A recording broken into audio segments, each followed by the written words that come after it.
જય શ્રી કૃષ્ણ મિત્રો, ઉતાસણી આવી રહી છે તો બધાના ઘરમાં પોપકોર્ન તો બનતી જ હોય છે, પણ જેને ન ફાવે તે તૈયાર લઈ આવે છે. તો આજે આપણે હોમમેડ એકદમ ઓછી સામગ્રી અને ઓછી ટાઈમમાં પોપકોર્ન બનાવતા શીખવાડીશ, અને તે પણ પેરી પેરી ફ્લેવર. તો સૌપ્રથમ આપણે ગેસ ચાલુ કરી દીધો છે અને 2 ટીસ્પૂન જેટલું તેલ ગરમ મૂકી દીધું છે.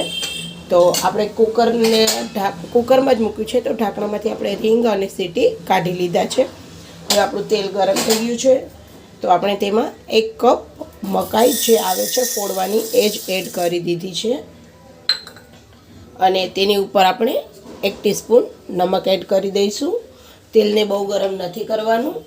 અને હવે આપણે તેમાં મધરવર્લ્ડ હળદર એડ કરી દઈશું, જે એકદમ સરસ આવે છે, કે ઓછી હળદરમાં પણ વધારે કલર આવી જાય છે. તો આપણે તે પણ ચપટી એડ કરી દઈશું. બહુ જ ઓછી જોઈએ છે. હવે આપણે કુકરનું ઢાંકણું બંધ કરી દઈશું. 5 મિનિટમાં જ આપણી પોપકોર્ન તૈયાર થઈ જશે.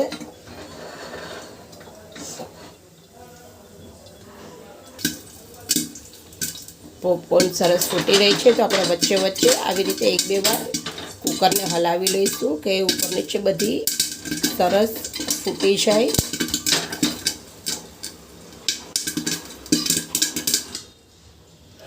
હવે અવાજ આવતો બંધ થઈ ગયો છે, તો હવે આપણે ગેસને બંધ કરી દઈશું.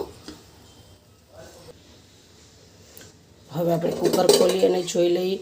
જો 2 મિનિટમાં જ એકદમ સરસ આપણી પોપકોર્ન તૈયાર છે. તો આપણે તેને એક બાઉલમાં કાઢી લઈશું, અને હાફમાં આપણે 1 પેકેટ પેરી પેરી મસાલો એડ કરી દઈશું, એટલે આપણે બંને ફ્લેવરની પોપકોર્ન તૈયાર થઈ જાય. તો તૈયાર છે આપણી સાદી પોપકોર્ન અને પેરી પેરી પોપકોર્ન. હવે આપણે તેને સર્વ કરીશું. જો તૈયાર છે પોપકોર્ન અને પેરી પેરી પોપકોર્ન, ખૂબ જ ઓછા સમયમાં અને એકદમ ટેસ્ટી એન્ડ હેલ્ધી અને ઇન્સ્ટન્ટ બનતી. તો તમે બધા પણ જરૂરથી ટ્રાય કરજો એકવાર, અને મને કોમેન્ટ કરીને જણાવજો. તમારા બાળકોને પણ તાજી તાજી પોપકોર્ન મળી જાય.